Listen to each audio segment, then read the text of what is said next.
Call the meeting to order. And we're going to begin the meeting. First, let's welcome Ms. Ashley Sarver as one of our new board members. Happy to be here. Excited to have you.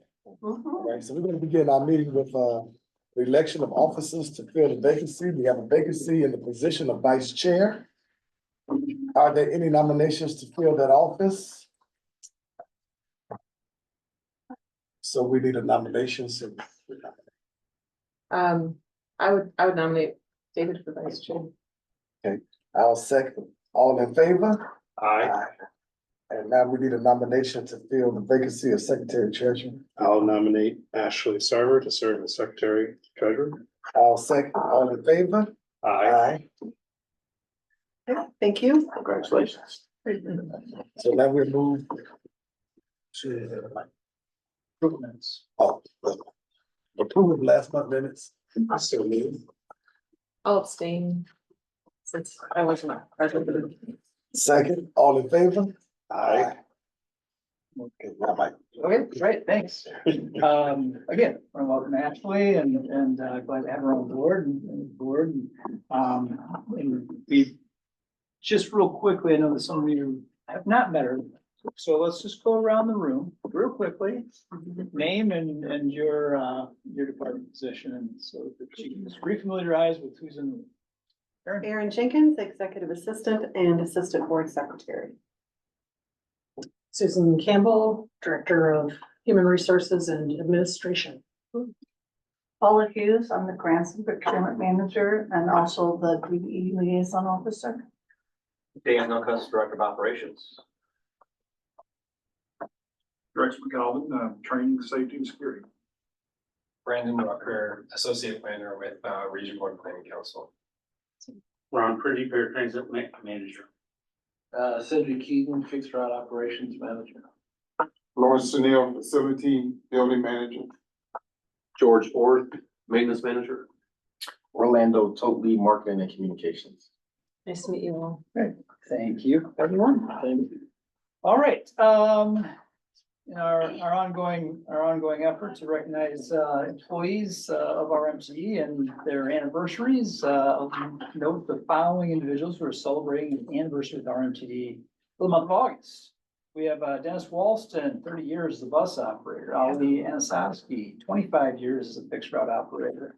Walter Washington, 19 years as a fixed route operator.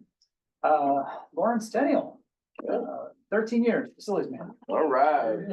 Trisha Reed, 11 years, finance assistant. Charity Lar, 10 years as maintenance assistant. Michael Campbell, 4 years as paratransit operator. Michael Holmes, 3 years as body man. Alicia Texas, 2 years as paratransit operator. Orlando Totley, 2 years, marketing specialist. All right, great. Heavy hitters here. Mary Ann Penny, 2 years as paratransit operator. Joella Montgomery, a year as fixed route operator. Denisha Norris, 1 year as a fixed route operator. Tisha Trammell, 1 year as a fixed route operator, and Thomas Anderson, 1 year custodian. So we thank those employees for their continued dedicated service to RMT and the community. Congrats all. Just continuing on, staff announcements. I got 2 things of note to make the board aware of. First off, Dan Engelkis, our Director of Operations, has been promoted to the position of Deputy Executive Director and Director of Operations. Eric Krishan's our Fixed Route Supervisor. He's been promoted to the position of Operations Planner. So we've had that in the budget now for some time, and moving forward, we will have Eric being involved with our data analysis and helping us leverage our CAD system data and putting together our run picks and all those things. So that's a staff position that we've been waiting to fill for some time now. So with that, we'll get on to the regular parts of the agenda. So first and foremost, we have the finance report, payment of bills. So approval of accounts payable invoices for this month totals $341,114. There's no questions from the board on those. I will. I'll Move that we approve the accounts payable invoices for $341,114. Okay, I'll second. All in favor? Okay, unaudited financial statements for June twenty twenty-four. So this is the unaudited year-end statement. As you can see, operating revenues came in, finished the year at a little 15% to the good. Expenses were relatively even, but came in under budget of 1% under. So any questions on that report? If none, then approval. I'll move that we approve the unaudited financial statement for June, excuse me, 2024. Second, all in favor? Aye. Okay, great. We don't have a pension report this month. That'll be on next month's agenda. Move on to the operations section. I made fixed route ridership stats for July. It's the first month of the new fiscal year. So including your packet was the statistical breakdown throughout the month. As you noticed, ridership was up 2% for the month. Revenue was slightly down for the first month of the fiscal year. Any questions on that report? I did have one question, and this is maybe just a newbie one. When we're counting passengers, are those unique passengers or it's just all passengers? So it could be that folks are counted.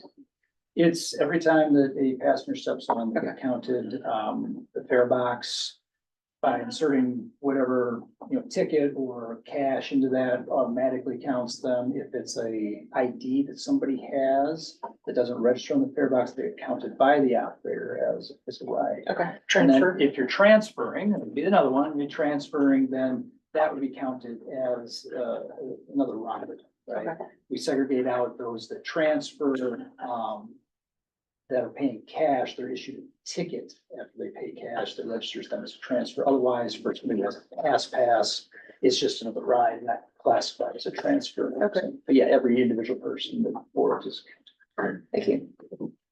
Any other questions? If none, then, because of the short month, we don't have a paratransit report, main response report for July, so they'll be included in next month's packet. Moving on to E4 maintenance, vehicles and facilities report. Dan has included, because of the short month, we don't have the regular PM report, so we'll provide that as an update in the September report. Dan reported or provided a report on those items that was included in the packet for the fixed route bus order that the update that we've received 2 of the 4 vehicles, the new hybrids from Gillig, expect to have the next 2 this week. And they're actually here now. They arrived. Yes. Right, great. Good to hear. Facility expansion report will cover, or project will cover that here in a minute. Telephone system replacement work continues on that for the RFP, and hopefully we'll be getting that on the street here within the next couple months. And then the paratransit software project, that work continues on the development of the data to get transferred over to the new software, but we are running behind on that project, approximately 3 to 4 weeks at this point, based on getting training scheduled with staff and the vendor on the new software. So hopefully we'll have more progress updates on that come September. Any questions? Seeing none, we'll keep moving on. HR report, we'll have one in September for claims. Marketing, approval of advertising contract. We do have 2 items for consideration. Yeah, just 2 contracts. One is Narcotics Anonymous. They've been with us for quite some time now, and they already have signs on our buses. They just want to renew their not a current contract, but a new contract. And then the second one is a community event that Lori Fleming has put together that involves the police and the community, and bring them together for a one-time event that she wanted to advertise with us for the next month. So that's that one. I'll move that we approve both advertising contracts as presented. All in favor? Aye. Thank you. Moving along then, grants, new report this month, safety and training, The safety and training report, for July was included in your packet, for your review. Any questions on that information?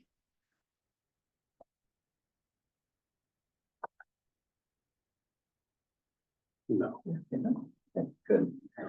We'll move right along then. E9, other business. So first up, we have item A, work construction renovation expansion contract for the Mulberry Street facility.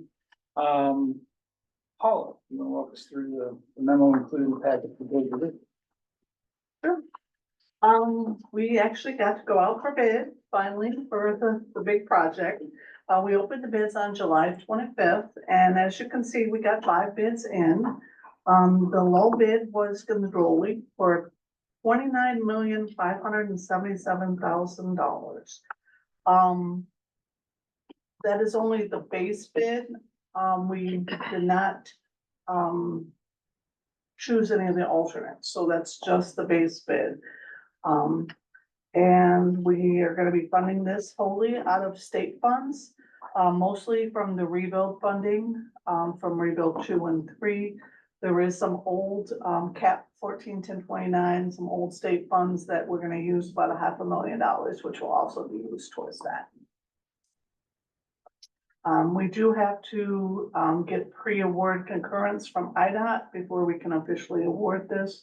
And also there's some other, City of Rockford things for the land that we have to, Mike might know more about that, so.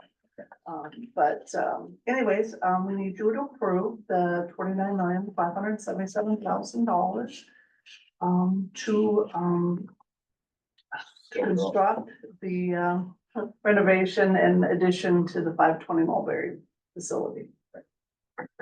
So just kind of, thank you, Paul. So we're going back over that, the last paragraph. So first and foremost, requesting for trustees approve the award of the base bid for the construction of the expansion of the Mulberry Street facility project to Scandroli in the amount of $29,577.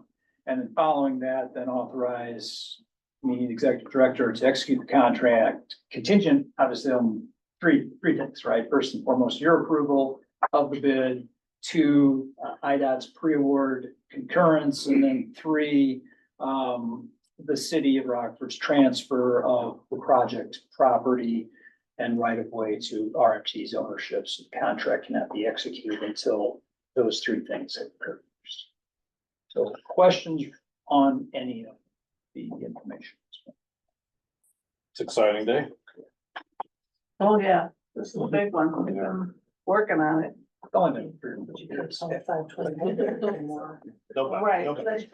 I know, it won't be 5 First meeting. Yeah. What is it, Mulberry? No, we're gonna be on Winnebago. Oh. Yep, so the address is gonna change, but right now it's 520 Mulberry. So, Wow. questions? Change that up. So move, you read it, so move. Second, all in favor? Aye. Great. Congratulations. Nice work, team. Thank you for your support. We'll continue to update you as that moves along, by the next board meeting. Hopefully we're at a point where we're ready to execute the contract. So we'll keep you updated. And just as a comment for all of you and Larson Darby, the fact that the range is real small, that tells me that we scoped it just right. Yeah. So it's really good. And I will also mention a couple things, right? So we ended up with 5 local contractors, which is great and very competitively bid, and we appreciate certainly all of them and their efforts on this, and you know, can't thank them enough for wanting to participate in bidding this, right? Secondly, the Scandroli did come in. There was a DBE goal established by IDOT for this project. It's a goal, mind you. But Scandroli, I think the goal was 11.43, I think. 11.43. They came in at 12.05. 12.05, so we're above the DBE goal for the project, so that's great. The final item was, as part of the grant funding, there's an apprenticeship percentage that's required, so apprentice participation in the project, and that requirement was 10%. So I think all the bidders were at that level. That was going to be a requirement associated with grant funding. So that's an apprenticeship. So it's another nice. We actually got a element. letter from Scandoli, who actually says that they could meet the 10, they believe they can meet the 10%. So So, that was, yeah. Was the 12% DBE goal, was that the highest of all of the submitters or what? I don't recall. DBE goal in terms of participation. oh, the 11.43 is what our goal was. This was our first project goal, actually, that I've ever had since I've been here. The state actually set that goal. We didn't set that goal. Yeah. She asked, did the other bidders, would the other Where bidders they have come met in. that goal? Oh. Where they were in terms of percentage. Oh, I Call it top of my I head. did not, I went through a few of them, but I did not go through all of them, so. I mean, that, again, it was a goal, and so there was, part of that is that it wasn't it's not a requirement, but you needed to demonstrate good faith effort to get to the goal, right? And the documentation would be submitted to ensure that you went through that process, which after submitting the bid, we found that if you didn't do that, then we wouldn't be here today with that particular group. But in this case, that wasn't necessarily an issue, because that's part of that process. So, anything else? Makes it a little easier for us when I meet the goal. So there's no other questions with that, then we'll move on to the next item. Approval of proposed fall service and fare changes effective September 1st, 2024. So, we reviewed this last meeting, kind of went through, the various changes that we were looking at implementing, for routes and schedules, as well as some small changes to our fare structure to reduce some of the barriers around youth ridership and utilizing their school passes to ride. And the main takeaway on that was that we're just moving to 5 through 14, roughly ages K through 8 as free rides, not requiring any ID. Moving forward, they're simply just free, and then the only requirement for an ID to ride free is for those kids that are in school and grades 9 through 12 to verify, help us differentiate between an adult rider and school rider. We had conducted 2 public hearings on the matter. Last night, or yesterday afternoon, last night, we had a hearing scheduled for the Eastside Transfer Center, and this morning in downtown, and we had no comments or feedback on any of the changes or any concerns relative to the changes. So, with that, the changes are to the board is submitted, and if you have any questions, we have to answer those. I did have a question just about the rollout. Does this happen just effective September 1, or how does the rollout to riders look like to inform them of the change? Yeah, so for Orlando and the rest of the team come in, so we will do a press release shortly after the meeting to let folks know and use our media outlets to communicate that out. We will post information on board the buses that'll be out in circulation, the routes to let folks know about the upcoming changes. Then if there is a change that may affect an existing bus stop location, I'll post information on those, and there'll be some other locations where we need to put new signage up where maybe on a route segment that we don't currently operate. Obviously utilizing our website, pushing out information through that. Also the change will be incorporated into a new route schedules booklet that'll be made available as well. So that's got plenty to do over the next several weeks. Also with that comes a whole operator run pick that will then take all those changes that gets incorporated in that run pick, and they'll select their new run assignments based on how these changes are in place. There's some training, obviously, that we need to occur with operators to inform them of the changes on the various routes. And then obviously there's some other changes all in the background in our data guide that'll go into place that are kind of tied to the run pick that'll let the buses know where they're supposed to, on board where the buses are supposed to be, so if they track appropriately, then and let information about real-time arrivals get communicated out to customers. So there's a whole data backend piece of this that will happen over the next several weeks. Thank you for that explanation. Yeah. Any other questions? The second piece of this that I'll mention is, and it goes on to the next agenda item, but there's some changes that we're looking at making associated specifically with the Amazon facility and incorporating in some additional circulator trips in the Saturday mornings to Saturday evenings, and then likewise at Sunday mornings and Sunday evenings. That'll help provide connections to employees going to work at that facility. So with that, then, in discussing on how we were going to leverage that with Amazon, they were interested in purchasing passes from us for those employees to utilize Gated Work. And so from that, we ended up with coming to an agreement that they'd be best served by implementing an unlimited access agreement, which allows their employees to ride just by showing their employee IDs. So we'll get to that in a second, but as part of the various package of route service changes and fare changes, with that is also a couple additional earlier morning trips on Saturday, later trips on Saturday evening, early and late Sunday as well, that are a little bit outside of our traditional schedule, but they're being inserted in the schedule, and the costs or the expenses of those, which weren't budgeted for originally necessarily in the approved budget, the expenses are being offset by the unlimited access agreement, the fixed fee that we're collecting from that. Those revenues will be the local match for that service. So that's the other piece to consider. Any other questions on the route and service changes? If none, I'd entertain a motion. Excuse me, I'll move that we approve the proposed fall 2024 service and fare changes. Second. All in favor? Aye. Thank you. So then the next item is the approval of the unlimited access agreement with Amazon Air.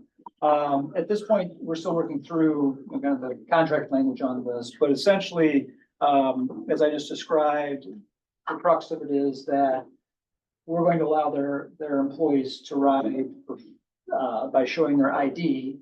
Amazon will be responsible for ensuring that their employees who want to take advantage of that have IDs and are current. And for allowing that to occur, they will be providing a fixed fee. We'll be charging them a fixed fee in the amount of $6,140 per month for the term of 12 months. And they obviously, as this moves along and things change, there's always the termination clause that's in there. They can give us 90-day notice, but at least getting started, that would be in place. And so with 90 days notice, then if they decide that they'd like to discontinue that, then we can make changes in the run pick and the information associated with the additional service that we're providing, and we would then cancel that service that's being selling subsidized by the fixed fee. So what I'm looking for is just approval authorizing the executive director to enter into agreement with Amazon for an unlimited access agreement. So we'll do a 12-month agreement and then assess, possibly enter into another agreement Yeah. on an annual basis. Yep, with them. yep. If it goes to an annual basis, obviously, if after 4 or 5 months, they say nobody's riding, changed our mind, or our work shifts have changed, because what they've done is they've gone to a 4-day, 4-day, 10-hour shift, 2 shifts set up down at their facility. So they may decide that they change them. That may change some of the things we have in place. Okay. I would make a motion for the executive director to enter into contract on the unlimited access agreement with Amazon Air. No second. All in favor? Aye. Great, thank you. Moving on then, last item on the regular agenda we have is an update on the BRT corridor analysis study. And so with us today is Brandon Rucker from R1PC, who is assisting us in that effort and is just going to give us an overview and answer questions and the information provided in the packet. Just a little backstory on this. This is a project that we started in conjunction with R1 back at least maybe 6-9 months ago.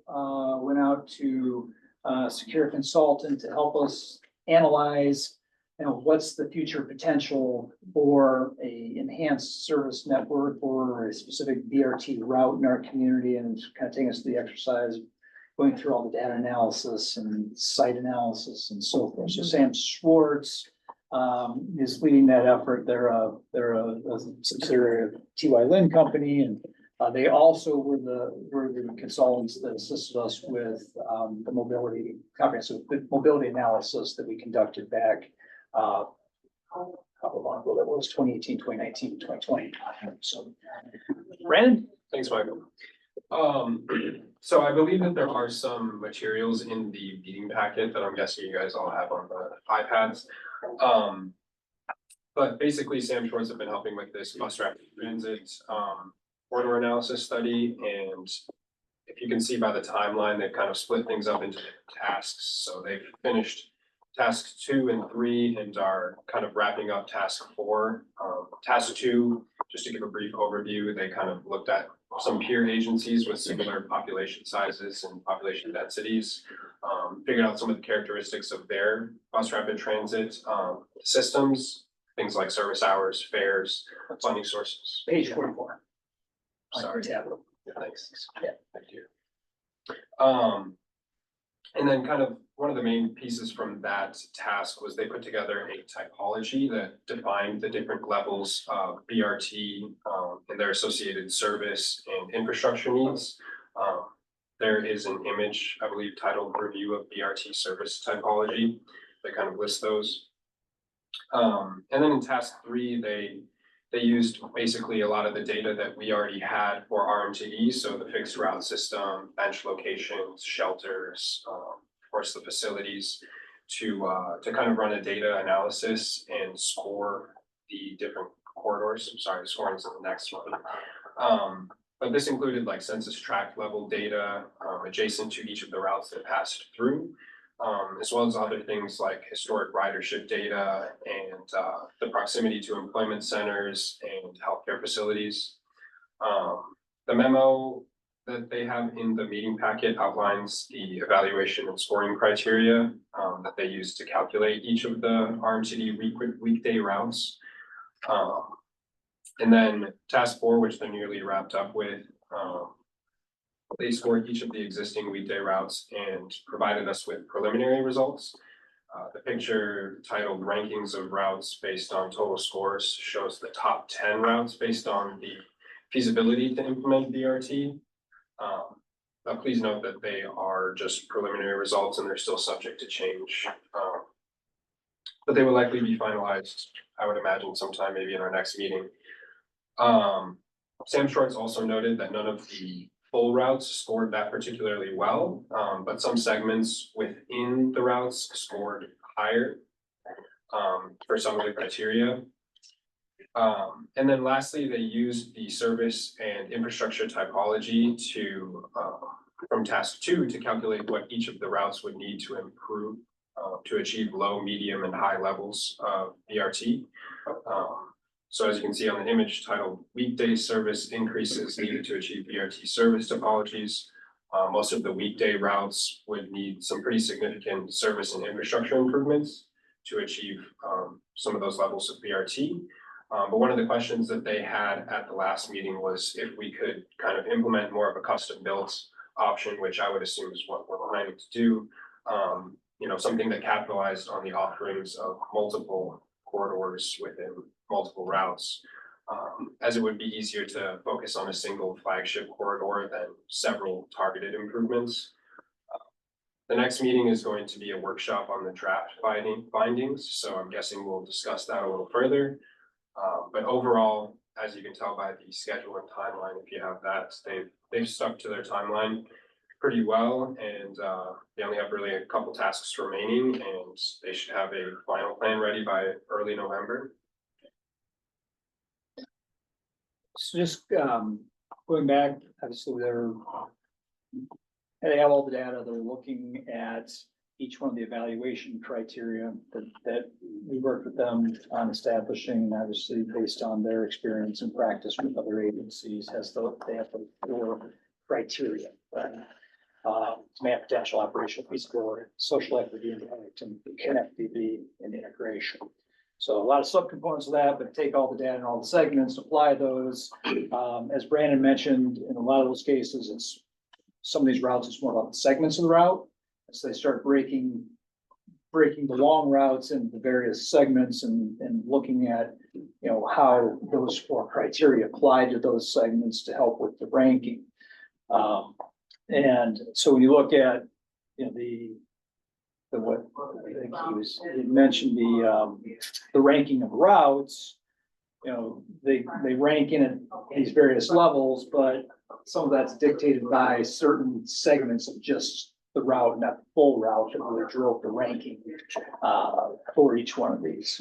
So it just kind of looks at, if you look at it from a route basis, here's the routes that are the highest potential, but there's a subsection of each one of those routes that may be more palatable than others. So that's part of what we're going to be looking at moving forward is, within each one of those routes that rank high, what are those other portions of it? And as we evaluate how those are connected, do we look at, it's defining more of a specific corridor that links those high ranking potentials together, or do you just look at, well, here's the best route, right? And then also, what is immediate, what do you want to think about doing, first, and then here's what you can develop and build on further with more of a network approach. So that'll be part of like I said, the workshopping piece, and what the next steps will involve, but ultimately get you to, this review of the service typology and how that applies to what we do currently. You'll notice the weekday service increases needed to achieve BRT service typologies, just based on the typology that's listed in there. State Street, at least currently, gets the closest to being a go just from service characteristics. That's why you'll see that comes in as just 0 on that list of weekday service increases needed for BRT service. Because of its service frequency and span and relative ridership, it gets the closest immediately. And that's just a little bit more definition on what that all means. But yeah, it's been really interesting. A lot of work spent on that, doing the analysis around that. We'll see how it bears fruit moving forward with recommendations coming out of the workshopping process. Recommendations are coming in November. Did I read that right? So I believe what final recommend, I think that's, we get into, October and November. Okay.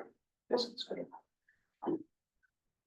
So, once we're at maybe into the later stages of this draft recommendations and so forth, once we go through this workshopping effort and we're analyzing how this all fits together, what we want to focus on out of that, we'll share it forward by another update on that. Question on that. I see they'll provide capital cost estimates.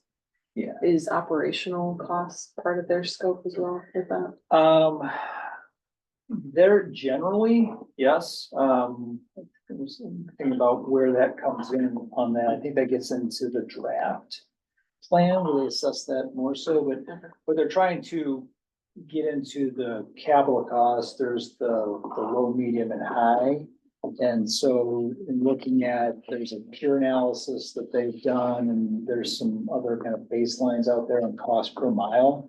They'll look at applying those general figures to what we have, just to give you a rough magnitude. Part of this becomes, what can you find initially? And then after that, obviously it becomes, what's the cost of operating?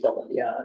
So that's what really goes back to the typology, is that, just applying that percentage that's in there for East State Street, for instance, where right now, based on what we do, we're at least a low level. But if you wanted a medium level, you would have to increase service by 71%.